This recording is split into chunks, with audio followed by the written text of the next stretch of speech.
Welcome to the third part of me reading When the Well Runs Dry.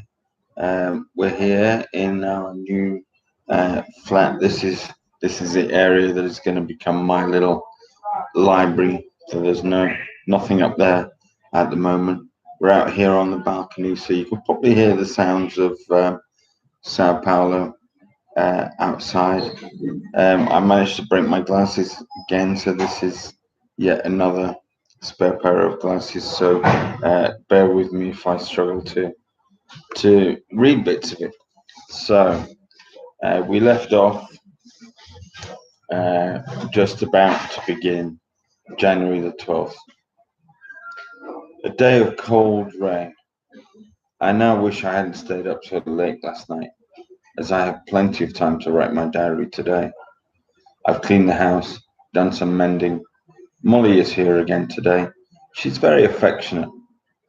As well as my collection of DVDs, you'll remember me collecting lots of books.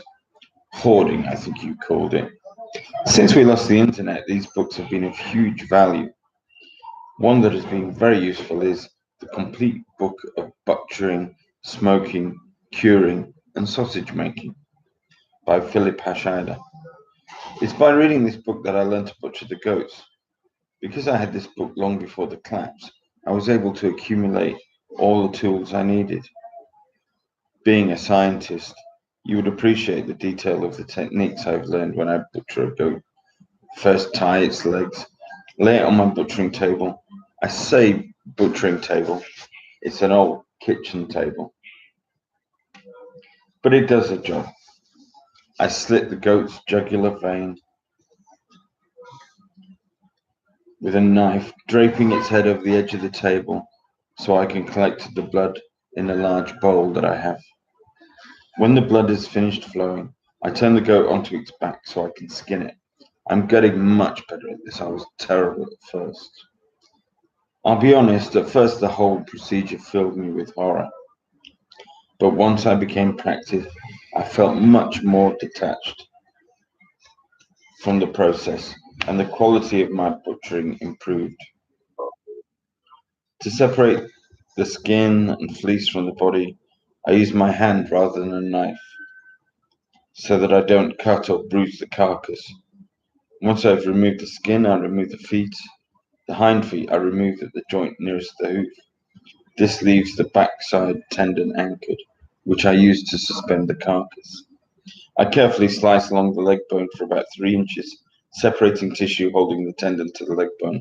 These slits allow me to insert hooks that will hold the carcass. I can then hang the carcass on the hooks and remove the head, obviously before the collapse. I would never have been able to do this because of health and safety, but now nobody gives a damn. I can now remove the pelt by severing it from the anus and carefully sliding it off before washing the carcass to remove any dirt or anything that is stuck to it. Placing a bucket under the carcass to catch the intestines and blood, I begin by cutting the anus, loosening it from the pelvis. I cut it as close around the pelvic and tailbones as I can until it's free to pull out. I then tie the anus shut with string so that any fecal contents do not spill out. Once securely tied, I let it slide down into the body cavity. To open the belly, I start with my knife tip at a point just below the junction where the outer skin of the two hind legs intersect. I pull the skin towards me as I make a cut long enough to insert my first and second fingers to help guide the knife point. Once the body cavity is open with my free hand, I grasp the tied end of the anus that I let slide into the cavity earlier and slowly pull the intestines and organs towards me. Gravity helps pull these from the body, and the bladder and kidneys drop as I sever the uterus. When I have removed all the viscera, I split the breastbone with a saw, wash both the inside and the outside of the carcass with cool water, and remove any traces of blood, dirt, tissue, and other foreign matter. I prefer to do this on cool days as the fat becomes firm. Nearly everything I learned about butchering I learned from this book, including all the equipment I needed. Has some graphic photos which you would hate. You know, for a scientist, you're always a bit squeamish about these things. You weren't a biologist, I suppose. It's very sad for me butchering a goat. I have huge respect for the animal and am extremely grateful for its life that I've taken. I did not give it to me. It did not give it to me voluntarily. Before the collapse, it was possible for me to live a vegetarian lifestyle, even vegan for a while. I suppose there might be ways for me to live a vegan lifestyle now, but with everything else that I've had to give up, I'm not ready to give up milk, butter, and cheese as well. I could probably survive without the protein, but life is complicated enough right now without more sacrifices. For the moment, I'm willing to transfer that sacrifice to the goats. I don't know why I'm apologizing to you. You always ate meat, and I imagine you still do. You loved it so much. January 13th. More rain today, and it's getting cold, a maximum of 5 degrees today. As you can see, I keep track of dates, days, hours, and years. However, I don't observe weekends anymore. If it's good weather, then I work outside. If it's raining, like today, then I work inside. January involves lots of preparation for the spring and summer months, when the outside jobs occupy almost all of my time. The more I can achieve now, the easier it will be when things start growing. I haven't finished telling you about the goats. I leave the goat hanging until rigor sets in. I used to be able to refrigerate and freeze things. I run a fridge and a freezer off batteries that use the Pelton charges, but one day the fridge stopped working, and then, less than a week later, the freezer stopped working, and I just didn't have the expertise to be able to fix them. Since then, I've had to smoke the meat. I can't salt it because I simply don't have enough salt, so smoking is the only option. January 15th. It stopped raining and warmed up a bit, so I was able to get outside today. Although it stopped raining, Molly has decided to hang around, which is unusual. I didn't finish explaining how I smoked the goat meat. First, I rubbed the meat with oils and herbs. Then I placed the goat in my homemade barrel smoker on low heat for 3 hours. I don't trust my meat curing ability, so I tend to eat the cooked meat as quickly as possible, leading to periods of feast whenever I butcher goat. It's a busy time because I have to make soap with the fat. This is one reason for doing these sort of tasks in winter. It also happens to be one of the less abundant times of the year regarding produce for the garden. January 16th. Raining again today. And Molly is hanging around for an unprecedented third consecutive day. I've never seen her so affectionate. I dreamt about you last night. I dreamt that you were in the village when they attacked. I dreamt that I was there too, but I was helpless to save you. I think it's a good job that I'm a bit of an introvert. All this time isolated from society might be difficult to deal with. I sometimes miss contact with other humans. I miss my weekly visits to the village and the White Hart, where I would catch up on the gossip with the locals. I haven't been back to the village since the day Mark came and went. I often climb the hill to see whether I can spot any signs of life, but I dare not go into the village myself. It still feels like too much of a risk. I miss many of the things we used to take for granted before the collapse. I miss being able to jump in a car and hundreds, visit people hundreds of miles away in a matter of hours. I miss being able to store things in a fridge. I miss gas cookers and electric light. I do have the light I run off the batteries, but it's not the same as the light we used to get from the mains power. I miss the news, the television, and the radio. The thought that I can only watch programs that have already been made and that there aren't, and may never be, any new television programs makes me sad. There may not be new books. It's so difficult at the moment to imagine a civilized society developing out of the barbarism in which we currently find ourselves. You always had incredible faith in humanity, but the events we have witnessed here in the village, and that are presumably occurring all over the country, bears witness to the true nature of humanity, the greed, selfishness, and tribalism that made humanity so dominant on this planet. that allowed it to cover every corner of the world and destroy its precious resources on which our lives depend. The only planet we have.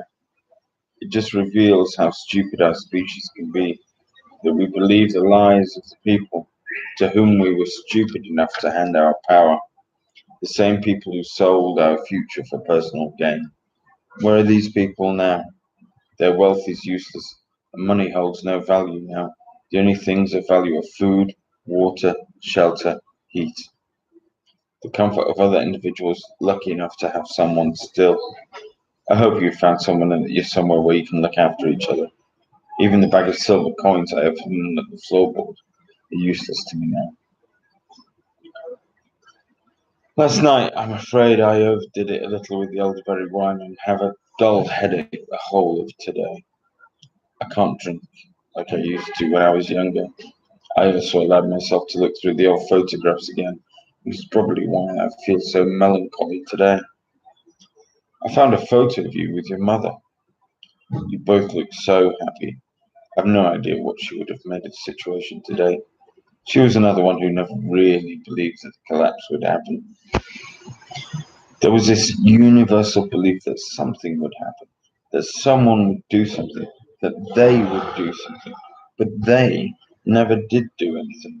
There was no magical solution, and when we lost the power and the water, we were on our own, fending for ourselves, helping each other as best we could, trading what we could for whatever we could get. It wasn't long before the money became useless. I used to trade whatever I could: vegetables, goats, chickens, eggs, even some of my homemade soap, wine, seedlings. I enjoyed my trips to the village, trading whatever I could. There was a real sense of community, and it enabled me to get my hands on valuable products like salt and sometimes sugar.